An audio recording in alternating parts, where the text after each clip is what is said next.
मिस्र का पिरामिड पूरी दुनिया में प्रसिद्ध है। जिस समय न मशीन था न कुछ, उस समय इसने पिरामिड बनवाया था। इसका एक तो पत्थरवा क्या है, 1 तल्ला के बराबर। इतनी बड़ी इमारत पटना में अभी तक नहीं है। मिस्र का राजा था फिरौन। जैसे कृष्ण भगवान की कहानी पढ़िएगा ना, जब फिरौन को मारने वाले जन्म लिए थे तो उसने कहा, ज्योतिष ने बता दिया था फिरौन को कि तुम्हारा मारने वाला जन्म ले लिया है। तो उस समय जितने बच्चे थे सबको उसने क्या कर दिया था, कटवा दिया था।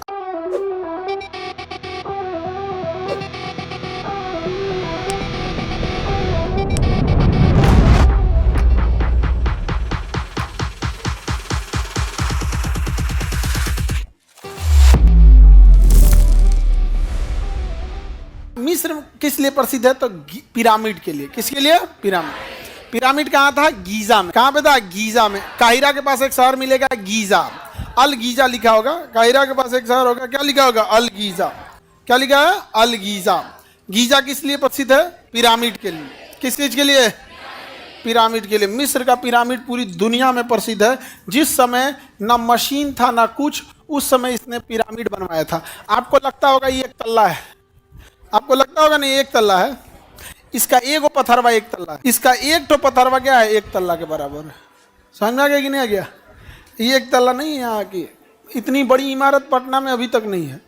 और इतना बड़ा पड़ा एक जो पत्थर है वो ट्रक बराबर है। कितने बराबर है? पता नहीं कैसे उठा के रखा है इसको, मिस्र को। मिस्र का राजा था फिरौन। मिस्र का राजा क्या था? फिरौन।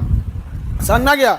जैसे कृष्ण भगवान की कहानी पढ़िएगा ना, कि एक मामा था, बड़ा कंस मामा, बड़ा जालिम था, फिर जेल में पहरा बनाया।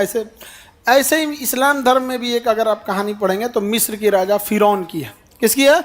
फिरौन की है। वहाँ पे जब फिरौन को मारने वाले जन्म लिए थे तो उसने कहा, ज्योतिष ने बता दिया था फिरौन को कि तुम्हारा मारने वाला जन्म ले लिया है। तो उस समय जितने बच्चे थे सबको उसने क्या कर दिया था, कटवा दिया था। अब चूंकि ये इस्लाम की कहानी है, धार्मिक कहानी, हम कोई धर्मगुरु नहीं है, बस इतना हल्का सा बताते हैं कि वो फिरौन था वहाँ पे। तो फिर उसने इतना अत्याचार किया था कि उसको बद्दुआ दिया गया कि तुम्हारी लाश न जमीन दफनाएगा, न पानी डुबाएगी, न आग जलाएगी, तुम तक कयामत के दिन तक तुम्हारी लाश ऐसे ही पड़ी रहेगी। उसका नाम था फिरौन। क्या नाम था? फिरौन। जो कुरान पढ़े होंगे लोग, उनको फिरौन की चर्चा उसमें भी आती है। वहाँ पे उसकी हाँ एनसीईआरटी में भी है फिरौन का। उसका लाश आज भी है वहाँ पे, मम्मी बना के रख दिया सर। पैर हाँ दिखाए थे आप लोग को, फिरौन की लाश दिखा दिए थे आपको। फिरौन नहीं दिखा दीजिए, अरे तुम ही लोग से मिलता जुलता था। एक काम करना लोग, तुम एक आईना खरीद लो, उसमें देख लेना एकदम हूबहू कैसे लगोगे। फिरौन लगोगे। बहुत पैसा वाला था, बहुत अत्याचारी था, तो राजा वगैरह अत्याचार करने लगते। सब बताओ, ज्योतिष ने बताया कि तुम्हारा मारने वाला जन्म लिया तो सबको मरवा दिया था वहाँ पर। जैसे कंस कैसे था वैसे था फिरौन। समझ में आ गया कि नहीं आएगा? फिरौन तबाह कर दिया था। बाद में फिरौन मर गया। उसकी जो सल्तनत थी, कहा जाता था, इतना था कि जब वो चलता था ना तो उसके पास इतने सोने थे कि जब वो जिस रास्ते से गुजरता था तो पीछे बहुत सारे सोने चांदी गिरे हुए रहते थे।